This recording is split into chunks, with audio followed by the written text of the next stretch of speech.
Good morning and welcome to Wisdom Wednesday series, Wake Up with the Consciousness Cafe. My name is Lisa Ferraro. I'm the founder and spiritual director of SoulCall Ministries. And this morning we welcome Dr. Sophia Chavez, who is a doctor of natural medicine, whose specialty is culturally based care. And she's joining us from the western side of the country. And she services mostly people who live in Colorado, New Mexico, and Arizona. And we welcome you, Dr. Sophia. Thank you for being with us this morning. Thank you for having me. Yeah, so culturally based care. Tell us a little bit more about that and why it's so important. So culturally based care to me is care that relates to the culture of the person, their life experiences. And so that includes their relationships, their relatives, their ancestors, but it also includes the culture that they live in, the city that they live in, the part of the country that they live in. So there are a lot of different components that come into culturally based care. And then there is what I refer to as ancestral logic. And ancestral logic is the core of a person's being oftentimes. The things that inside of us tell us is our truth. And oftentimes with healing, it's very indigenous in nature. And what I mean by that is indigenous, that it connects you to Mother Earth, to the cosmos, to something that you know is more. It feeds your soul and your heart. So culturally based care, if I'm in a different setting, for example, if I'm working with a group that maybe there's several people in there and some of them are Latinos or Mexican or Native American, and perhaps we have some Ethiopians, I need to be able to think about what that culturally based care and that ancestral logic looks like to all of those individuals in the room. Mm-hmm. Because when people heal, we connect to that which is at our core. Yeah. So I was writing the other morning, and I was telling you, we were having a really wonderful conversation before I hit record, and I thought we better record. We're talking about all this great stuff, and it came to me in my writing that genetics is not generics. It is not a one-size-fits-all world, and this is what you're getting to. So even though maybe the modalities might be similar, we would go about it differently. So is this also like that balance we learn about? I know in developmental psychology, my background, the nature versus nurture piece. Yeah. Is this more an in-depth look at the interplay between the both and kind of thinking instead of either or? Yes, because I might be working with a group of individuals who most people would refer to as Latinos or Mexicans or a particular group of immigrants. And just because they all come from the same place doesn't mean they're all going to relate to modality in the same way. Right. And so healing is very individual. And there are ways that in a setting, if I'm working with one person, then I am focused on that individual. But if I'm working in a group setting, let's say there are 10 people in the group setting, as I walk to each individual and modify the modality with each person, there are going to be differences. There are going to be changes in the way that I speak to them, in the way that the energy is communicated to each one of them. And yet within, maybe there's that stream of energy that is Latino or Mexican or Ethiopian, but then within those groups, everyone is still very individual. It's a swift departure from the Western medical model that most traditional establishments adhere to, isn't it? It really is. I've been involved in research studies and case studies. Yeah. For example, and when you do a very strict IRB or a research study, everything is supposed to be the same. The way you bring somebody in, every modality, every step that you make should be the exact same for every person. Yeah. And now we finally have, I just read something, I think I don't remember the name of the institute. Maybe it's the Begay Foundation. But anyway, someone who is working on this type of indigenous research. And the reason for that is because when I put my hands on someone or I walk into their energy field, I may be told this person needs basil,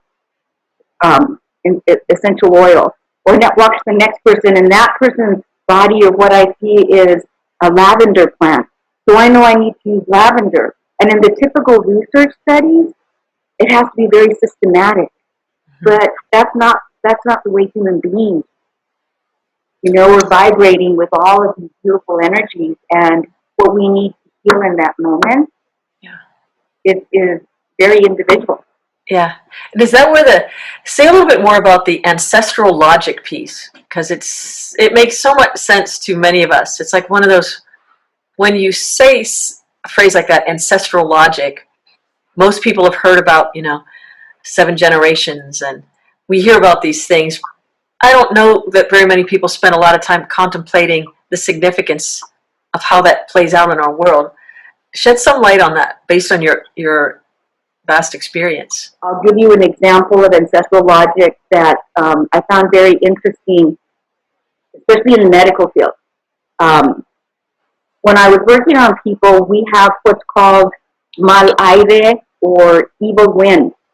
And oftentimes people will hear you say evil wind, and people will get confused because somewhere along the line, that was the way that it was translated or interpreted. Okay? But what the ancestor was saying is, heads up, something's in the wind.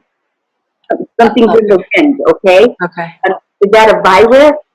Is that a bacteria? But something's up. And instead it was, as it came, over the years, it's superstitious, there's nothing evil about the wind, that sort of thing. And there was a misunderstanding there. And the ancestor was saying, there's something that's not healthy that we're vulnerable to. And then when I work with people, I'll give you a couple of examples. One woman was jogging, and she said that she saw what she thought was a group of bumblebees, and they were just vibrating by a tree. And she thought it was just this big group of bees. And as she ran closer, one went into her mouth, because you're jogging, your mouth is open. And her mouth was open, and she swallowed one, and she felt her face start to shift, and she got Bell's palsy.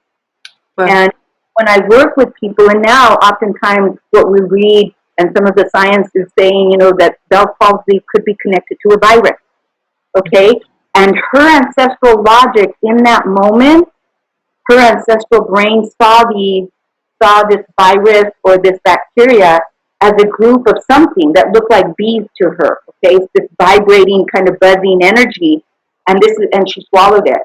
And when I work with people with Bell's palsy or with other conditions that are viruses or bacteria, sometimes that ancestral logic comes through their physical vision, and they see something like that. They see something shiny in the wind, and then all of a sudden their face falls, or they start to feel paralysis of some kind.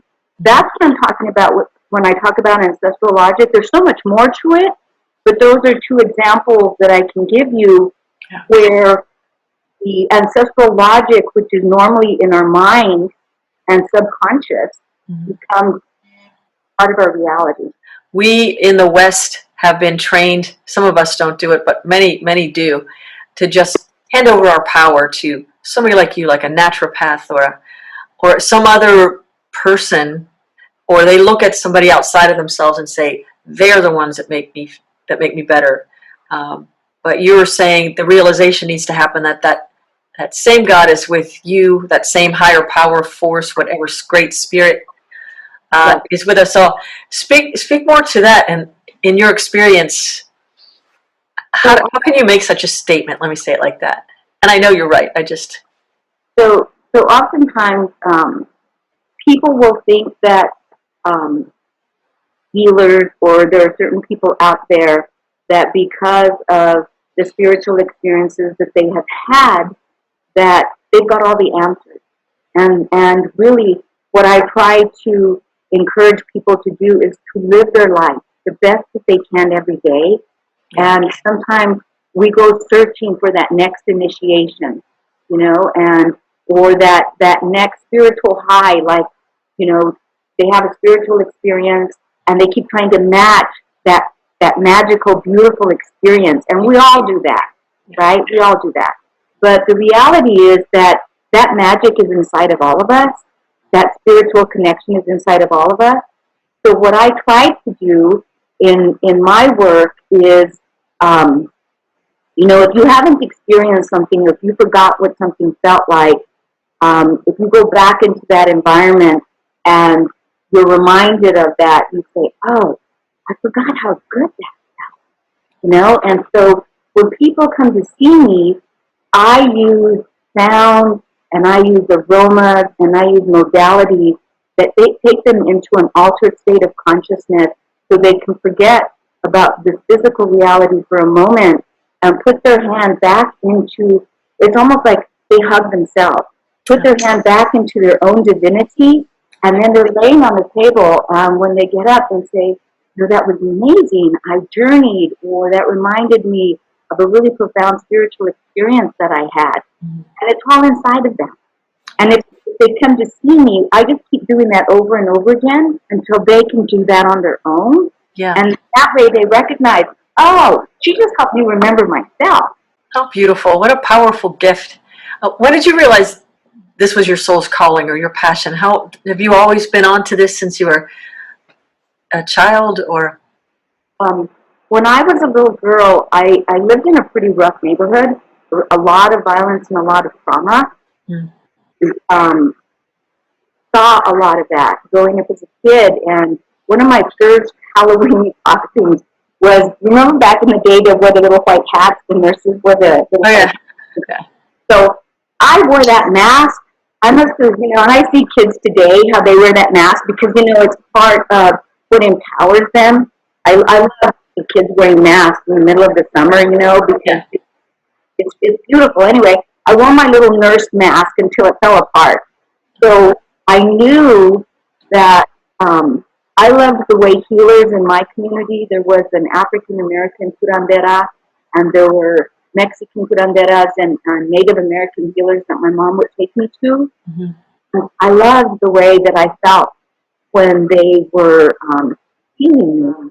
I knew that's what I wanted to do for others. That's been my life's work. Wow.